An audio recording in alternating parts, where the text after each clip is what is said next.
하나님의 창조와 언약 두 번째 시간입니다. 존재만으로라는 제목으로 우리 두 번째 말씀 함께 나누고자 합니다. 원래 1장, 2장 그 하나님의 형상 부분을 함께 나눠야 돼서 오늘 본문이 결혼에 관한 어떤 그런 얘기지만 전반적으로 이렇게 다루게 될 것 같습니다. 자, 전 국민이 원하는 사지선다 객관식 문제로 한번 설교를 시작해 보려고 합니다. 자, 사지선다입니다. 잘 들어보세요. 다음 중 마약이 범죄가 아닌 나라는 어디인가? 다음 중 마약이 범죄가 아닌 나라는 어디인가? 1번 대한민국, 2번 일본, 3번 아르헨티나, 4번 포르투갈. 마약이 범죄가 아닌 나라. 전국민이 원하는 사지선다에 멀티플 초이스 4개밖에 없죠. 5번 없습니다. 대한민국, 일본, 아르헨티나, 포르투갈. 어딘 것 같아요? 다 대부분 아르헨티나. 정답은 4번 포르투갈입니다. 자, 포르투갈이 1980년대부터 이 아프가니스탄, 파키스탄에서 값싼 헤로인을 엄청 유입하면서 1990년대 돼가지고는 전체 인구의 무려 1%가 마약에 중독이 됐어요. 엄청나죠. 전체 인구 1% 말이 됩니까? 엄청 심각해진 거죠.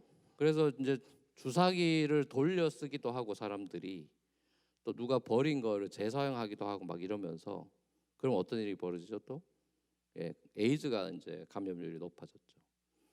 그래서 90년대 후반에는 전체의 그 나라의 감옥에 있는 사람들의 절반 가까이가 마약 사범인 거예요. 엄청 심각해졌는데 그러다가 이제 2001년이 돼가지고 포르투갈 정부가 파격적인 결정을 내리는데요. 마약 사범을 감옥에 안 넣기로 한 거예요. 처벌 안 하기로 해버린 거예요. 전문가들로 구성된 정부 자문기구 기구에 있는 전문가들이 모여가지고 마약 사범을 단속하고 구금하는데 돈이 엄청 드니까 그 비용 대신에 거기 쓰지 말고 재활 치료하는 데랑 예방에 씁시다. 그게 더 훨씬 지혜롭고 나은 길입니다. 이래가 이 나라가 그걸 따라 버렸어요. 그래서 불법이 아닌 거예요. 그래서 포르투갈에서는 이 학교나 병원 근처에서 담배 피면 불법이고 금지인데 학교 병원 근처에서 또 아이스크림이라든지 사탕이라든지 달달이들 광고하는 게 또 금지돼 있다 그래요. 근데 학교랑 그 병원 근처에서 마약하는 거는 허용이 된다는 거예요. 희한하죠. 그래서 이런 정책 변화 이후에 몇 년 만에 마약 범죄로 하지 말자 비범죄화를 둘러싼 주요 논란 중에 하나였던 이 주사기를 통한 HIV 감염률이 시간이 지나면서 오히려 급감했다는 거예요.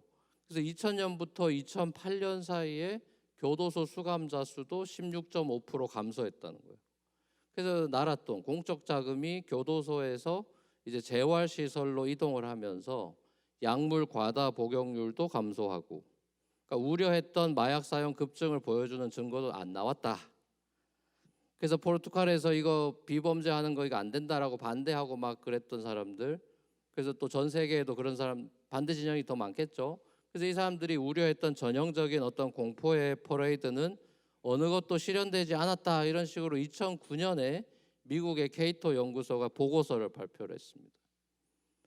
자, 그래서 그게 하나의 이슈가 됐었는데, 근데 다시 지금 2023년이 돼서 시간이 또 흘러서 한 20몇 년이 지났죠. 요즘 들어서는 이제 이 비범죄화가 시행된 이후로 다시 또 문제가 된다고 시끄러워요. 이거 다시 제고해야 된다. 왜냐, 경찰들이 돌아다니면은 막 쓰러져 있는 사람들이 많고 좀비 같은 사람들이 많고 이게 마약 문제가 다시 심각해져서, 그리고 심지어 정부 지원 받아가지고 이 사람들 재활 치료하는 NGO 단체들도 치료해 보다가 이게 잘 안 되니까 그냥 이 사람들 평생 마약하게 내버려 두는 게 휴먼 라이트일 수도 있다, 이런 식으로 주장해서 막 난리도 아니랍니다. 지난주에 한국에서도 그 유명 배우, 영화 배우와 또 인기 가수의 그 마약 복용 사실이 막 드러나서 좀 떠들썩했죠. 평소 이미지가 참 선하고 막 좋아 보였던 터라 아마 사람들이 더 배신감을 느꼈던 것 같습니다. 우리가 살아가는 미국도 마약이 너무 많죠, 그렇죠? 그래서 일상화돼가지고 뭐 하이스쿨 애들도 위험하다는 뭐 여러 가지 얘기들이 많은데, 미국도 감옥에 있는 사람 절반 가까운 사람들이 마약 사범입니다. 너무나 안타까운 이 시대의 자화상이죠. 그러니까 가난한 홈리스들도 마약을 많이 하고 평범한 사람들도 물론 하지만 적지 않은 꽤 많은 사람들이 사실은 굉장히 유명한 연예인이라든지 또 재벌 2세라든지 이런 사람들도 마약을 많이 하죠.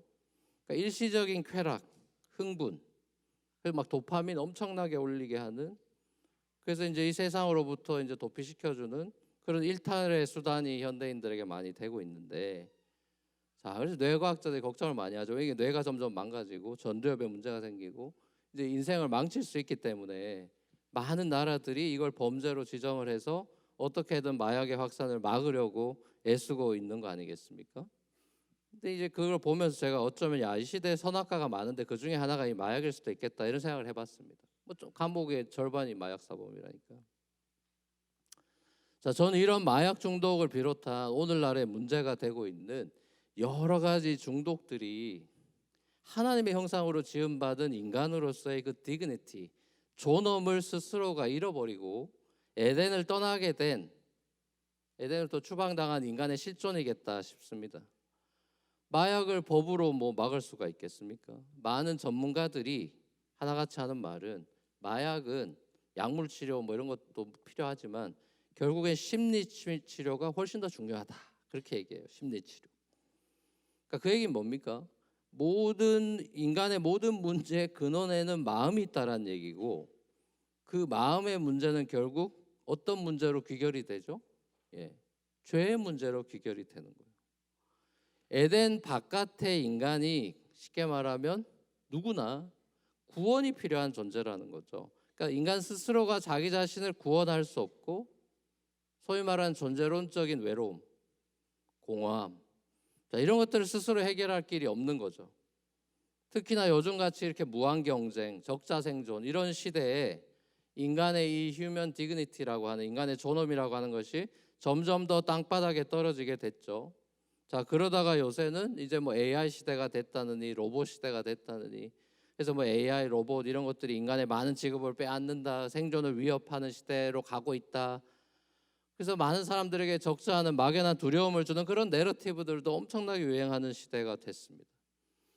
하나님이 지으신 이 세상이 죄로 인해 망가지고 고통받는 현실 속에서 하나님의 형상으로 지음받은 우리 인간들도 그 본연의 존엄성을 잃어버린 채, 그죠? 그래서 생산자와 소비자의 거래 관계, 그런 식으로 지금 인간관계도 되어가는 게 아닌가. 서로의 쓸모를 교환하는, 너 얼만큼 쓸모 있는 존재야? 나 이 정도 쓸모 있고 너한테 이 정도 줄 수 있다. 생산자와 소비자의 거래 관계로 존재하고 있는 건 아닌가 하는 생각이 마저 들어요. 인간의 존엄함, 디그니티에 대해서 성경은 우리에게 어떻게 이야기하고 있는가? 오늘 창세기 1장과 2장이 잘 보여주죠. 창세기 1장에서는 인간은 하나님의 형상으로 지음받았다. 모든 피조물 가운데 하나님의 형상이란 단어는 인간에게만 쓰였죠. 모세가 창세기를 쓸 당시에 고대 근동 지방에서 이 형상이라는 표현은 신의 레프레젠테이션, 신의 이미지, 신의 형상으로 쓰이던 말이에요. 특별히 고대에는 왕이 신의 아들 혹은 신의 형상으로 여겨졌기 때문에 왕만이 사실 신의 형상이다 이렇게 여겨졌는데, 모세가 하나님의 형상이 모든 사람이 사실은 하나님의 형상이다 이렇게 얘기하는 거니까 그 당시에서는 그 아무 나라도 이런 표현을 쓰지 않는 굉장히 파격적인 레디컬한 표현이에요. 특별히 이 당시 문화 속에서 남자뿐만 아니라 여자나 심지어 노예, 종이나 이런 사람들이 하나님의 형상이다 라는 표현은 그야말로 레디컬합니다. 출애굽하기 전에 이집트에서 종살이 했던 히브리 민족이었던 이스라엘에게 이 형상이라는 표현은, 형상이란 무조건 바로를 생각했기 때문에 바로한테만 적용되던 라의 아들인 파라오에게만 적용되는 이 단어였기 때문에 얼마 전까지 노예로 살던 사람들에게 당신 사실 하나님의 형상이에요 라는 얘기는 굉장히 믿기 힘든 기쁜 소식이었겠죠. 시편 8편에서 다윗이 인간의 이 글로리와 디그니티와 아너에 대해서 이렇게 노래하는 장면이 나옵니다. 우리 뭐 그 노래로도 찬양으로도 많이 하는 그 고백이죠. 자, 시편 8편 3절에서 5절 같이 한번 읽어보겠습니다. 시작.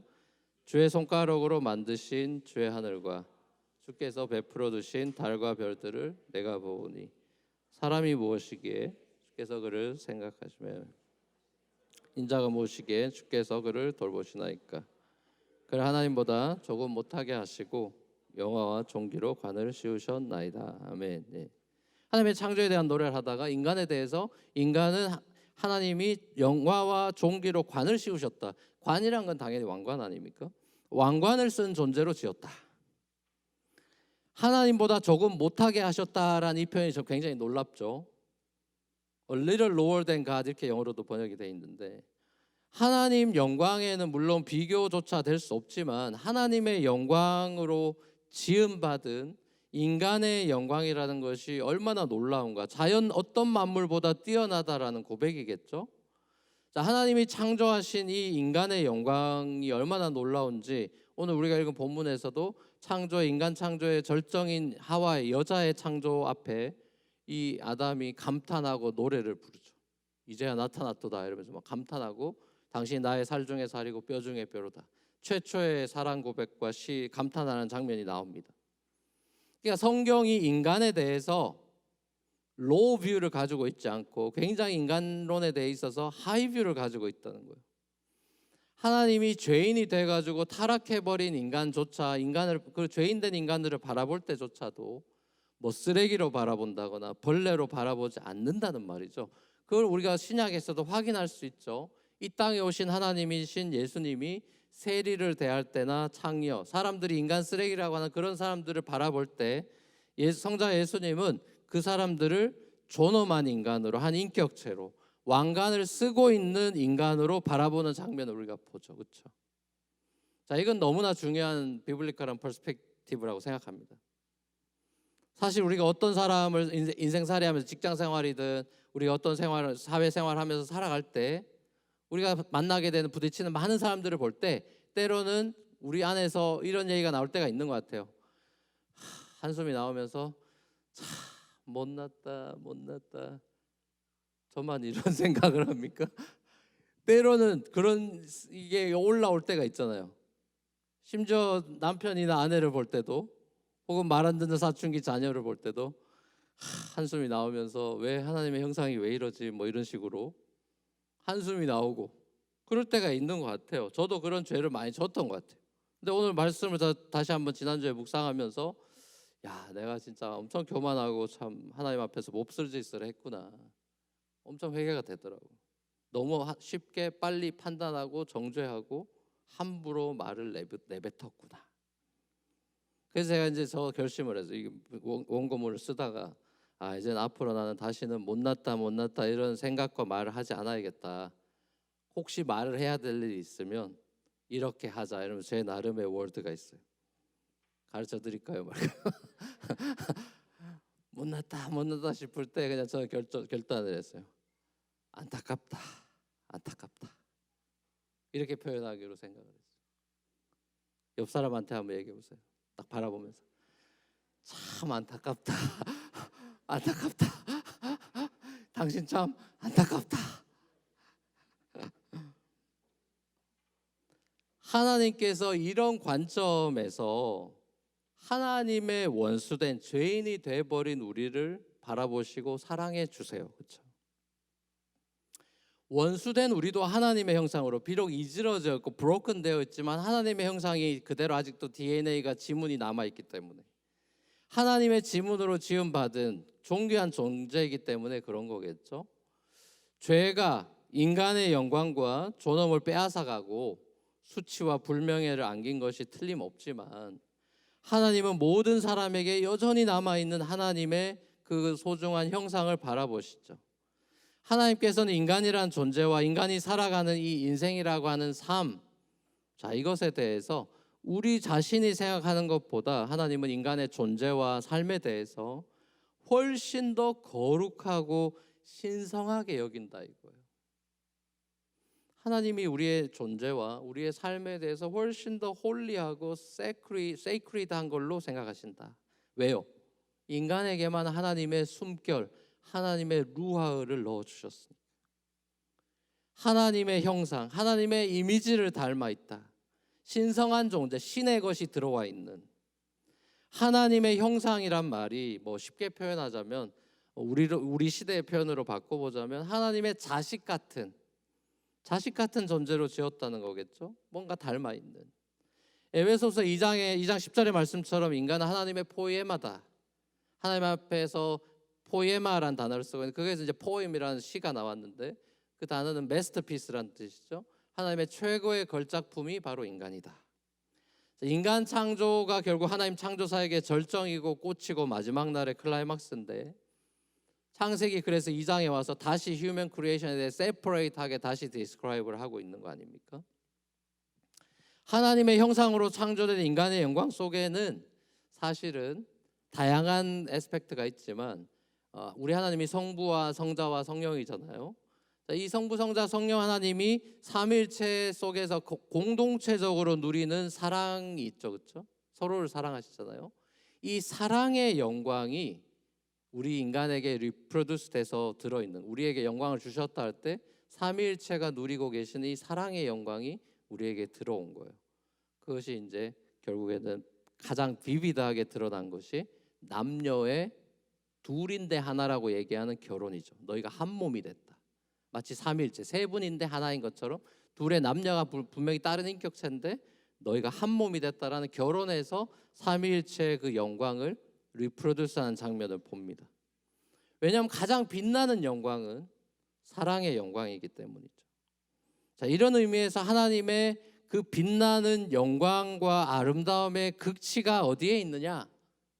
우리가 창세기부터 계시록까지 읽어보면 그럼 하나님의 빛나는 영광과 그 아름다움의 절정, 그 클라이막스가 어딘가?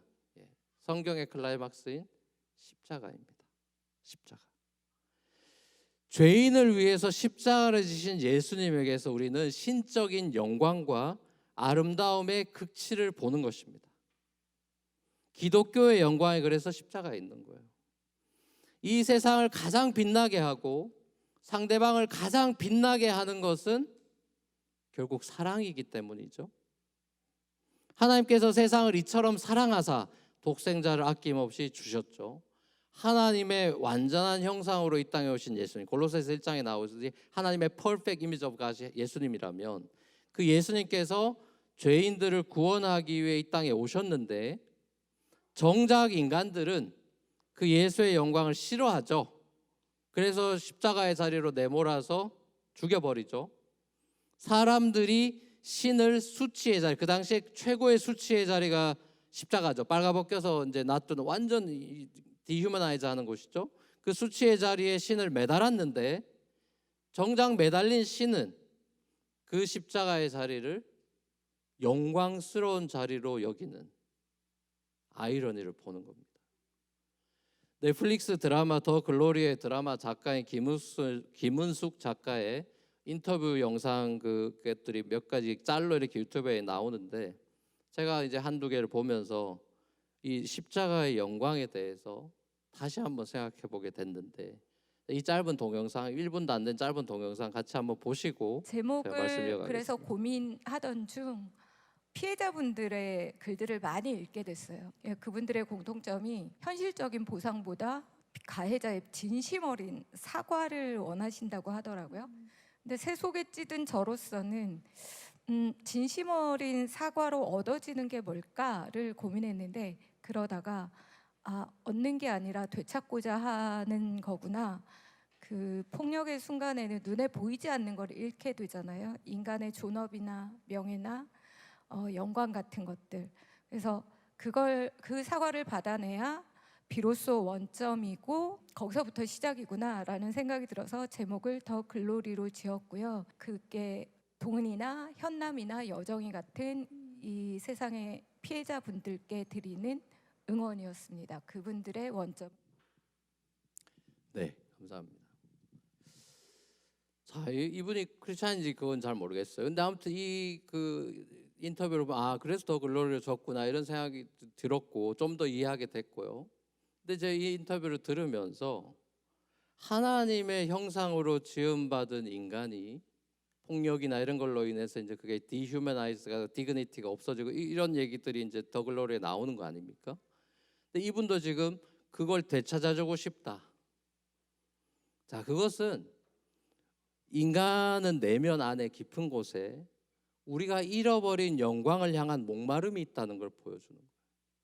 인간으로 살고 싶은 그 기본적인 존엄한 인간, 하나님이 우리에게 담아주신 그 디그니티, 그거 없이 인간은 못 산다는 거예요.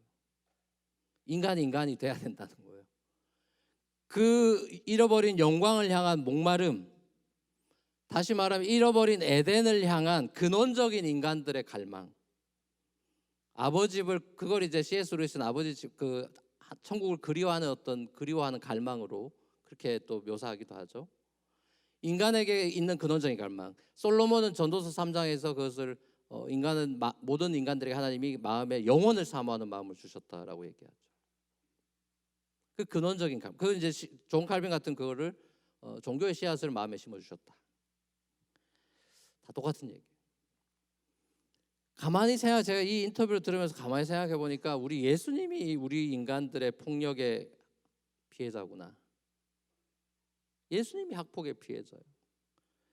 예수님의 십자가가 르네 지라르의 말처럼 우리 인간들의 폭력에 희생된 사건이다. 희생양 메커니즘으로 세상이 돌아간다. 이게 르네 지라르의 얘기잖아요. 항상 시대는 희생양을 찾았다는 거잖아요. 그래서 거기에서 블랭킷 컨덴네이션에서 자기들은 빠져나오는, 이게 인간의 메커니즘, 희생양 메커니즘이라는 건데, 예수님께서 그 희생양이 되신 사건이 십자가다. 자, 십자가 사건은 예수님께서 자신의 영광을 버리셨죠. 그리고 자신이 폭력의 희생자가 되셔서 인간이 잃어버린 존엄과 명예와 영광을 되찾아준 사건이 십자가예요. 아까 말씀드린 대로 신이 수치의 자리로 떨어지고 영광스러운 분이 수치의 자리에 떨어지고 죄인이 명예와 영광의 자리로 들려 올려지는 이 역전의 아이러니가 펼쳐진 것이 십자가죠. 그 수치의 자리에서 벌거벗고 매달려 있는 이 신의 모습, 예수. 자, 이 예수를 사도 요한이 영광의 극치로 봐서 요한복음 절반 후반부는 패션 내러티브는 예수님의 패션이 글로리라고 이야기하고 있는 거예요. 가장 영광스러운 예수의 모습이 십자가라고 사도 요한도 고백하는 거죠. 왜요? 사도 요한은 사랑의 사도고 그 십자가에서 사랑의 극치를 보았기 때문에. 원수도 사랑하라라고 말씀만 하신 게 아니라 그 일을 직접 행하신 사랑의 극치의 영광을 십자가에서 봤기 때문에 하나님은 사랑이라고 얘기를 하는 거예요. 빛으로 이 세상에 오셔서 모든 어둠을 물리치신 이 새 창조를 일으키신 뉴 크리에이션을 시작하신 것이 십자가죠.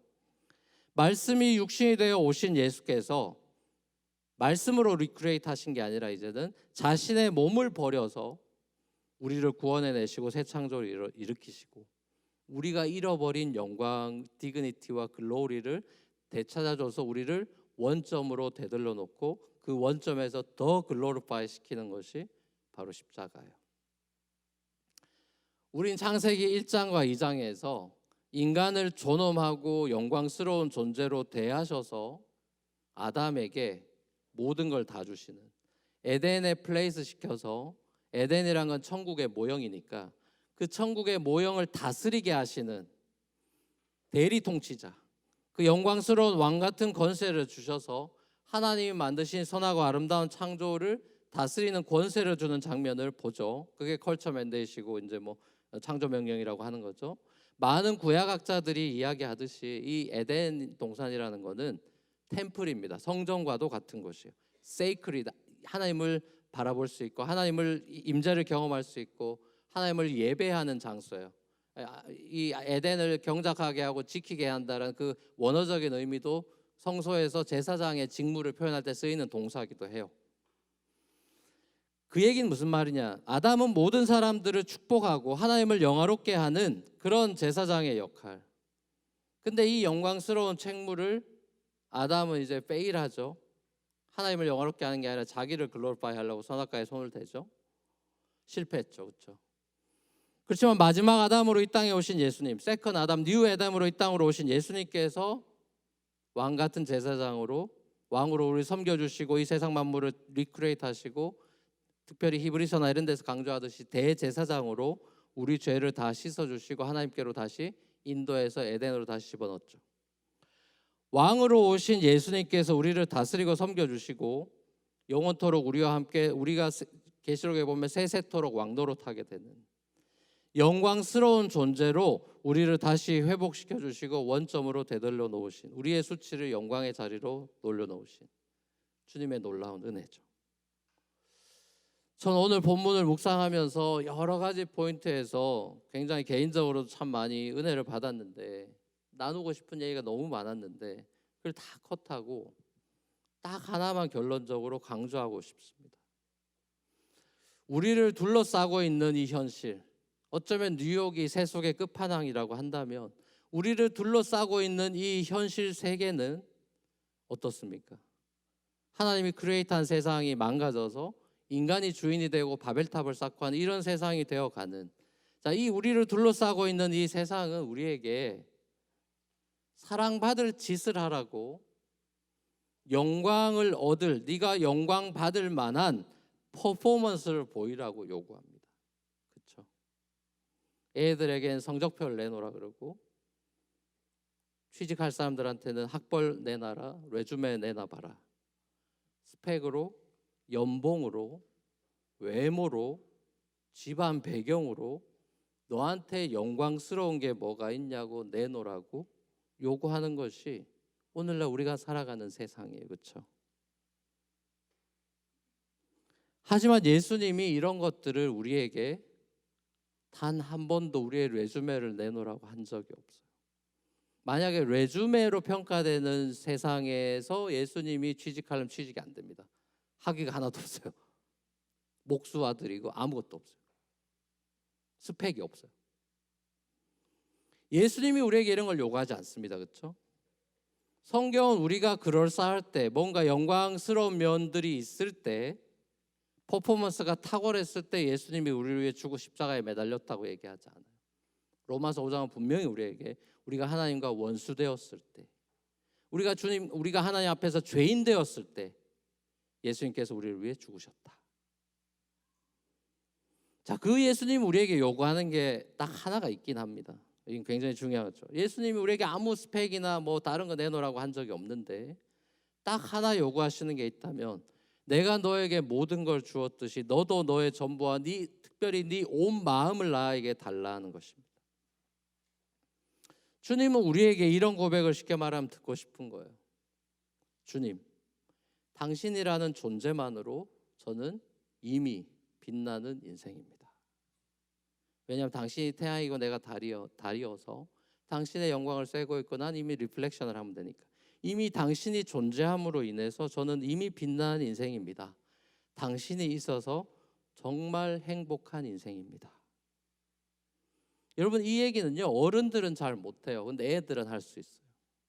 애들은요, 3살, 4살, 5, 6, 7 요 정도 나이쯤 되면 엄마 아빠가 있어서 너무 행복해요 라는 고백을 하는 애들이 많아요.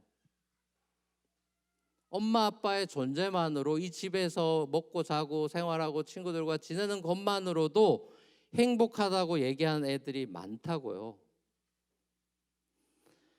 저와 여러분에게 있는 어떤 내세울 만한 것들, 사랑스러운 모습 때문에 주님이 여러분들을 존귀하게 여기고 사랑하는 것이 아니라 그냥 여러분의 존재만으로 존귀하게 여기고 사랑하십니다. 여러분 안에 하나님의 지문과 그 DNA가 있기 때문에. 가수 원슈타인의 존재만으로라는 노래를 간혹 듣기도 하고, 그 보이스도 좋고 가사가 참 좋아서 가끔씩 들어요. 그 마지막 가사를 보면 이런 가사가 있어요. 넌 날 빛나게 해 존재만으로. 넌 날 빛나게 해 존재만으로. 제가 부를까요 말까요? 집에 가서 부를게요. 주님의 존재가 우리를 빛나게 합니다. 주님의 존재감이 우리의 존재감의 근거예요. 우리의 존재감을 우리에게 찾으면 소망이 없어요. 주님의 존재감이 우리의 존재감이에요. 주님의 형상이 우리에게 있는 거예요. 주님의 그 아름다우심을 높이며 찬양할 때 우리는 아름답고 영광스러운 나 자신을 비로소 발견하게 되는 거예요. 지금 이 우리가 모여 있는 이 시간이 창조주 앞에 멈춰 있는 시간이잖아요. 그게 안식이에요. 크리에이션이 다 끝나고 안식하는 날이, 복 주는 날이 나오죠. 그게 사실은 창조의 꽃이에요. 창조 이유기도 해요. 주님 앞에 모든 피조물이 엎드려 있고 경배하며 찬양하며 예배하며 노래하는 그 시간. 이사야에도 얘기하듯이 그 창조주 영광을 바라보고 나에게 주신 이 하나님의 글로리를 재확인하는 복된 안식의 시간이 이 시간이지 않습니까? 옆 사람한테 다시 한번 얘기해 보시죠. 옆 사람한테 보면서 너 지금 되게 빛나 연진아 한번 해보세요. 너 지금 되게 빛나 연진아. 나 지금 되게 신나 연진아. 연진 말고 자기 와이프나 남편 이름을 넣어요. 안 하시는 것 같네. 안 빛나요? 사랑하는 우리 뉴프런트 교회 가족 여러분, 형제의 모습 속에 보이는, 자매의 모습 속에 보이는 하나님 형상 아름다워라, 존귀한 주의 자녀 됐으니 사랑하며 섬기리, 이런 찬양 우리 엄청 불렀죠. 저 어릴 때도 많이 부르고 서로 축복하면서 엄청 많이 바라보면서 불렀던 찬양이에요. 사실 저나 여러분은 우리가 주님 안에서 얼마나 존귀한 존재인지를 잘 모르고 사는 것 같아요. 저만 해도 자존감이 낮아질 때가 많아요. 먹고 사느라 바쁘고 경쟁과 이 세상에 쪼여서 지어서 살면서 그렇게 떠밀려 막 허겁지겁 살다 보니까 내가 주님의 사랑받는 존귀한 자녀라는 사실조차 막 잃어버리고 사는 것 같아요. 저만 해도 그런 것 같아요. 그래서 내게 입혀주신 인간이라고 하는 이 존엄과 영광의 이 엄청난 글로리어스한 명품 가운을 벗어 제끼고 세상이 주는, 원래 싸구려 옷이 더 화려하죠. 그 싸구려 화려한 옷으로 맞바꿔 입어버리는 그런 잘못을 저지르는 것 같아요. 주님이 아버지가 탕자에게 새로운 멋진 옷과 가락지를 껴줬는데 살아가다가 가락지도 빼고 옷도 벗어 제끼는, 그러면 이거는 너무 허무하지 않나요? 그게 오히려 더 예수님 안에서 내가 얼마나 존귀하고 영광스러운 존재인지를 우리가 정말 알게 된다면, 예수님께서 나를 얼마나 사랑하신지를 정말 확인하게 된다면, 여러분 그것은 우리 삶을요 벅차오르게 하고요 충만하게 합니다. 정말요. 이건 경험해 본 사람만 아는 거예요. 주님이 나를 이렇게 사랑하신다고라는 걸 여러분이 정말 뼈저리게 느끼게 된다면 충만해집니다. 부족한 게 없어져요. 여호와 나의 목자시니 내게 부족함이 없게 돼요. 그렇게 그리스도의 영광으로 충만해지게 됩니다.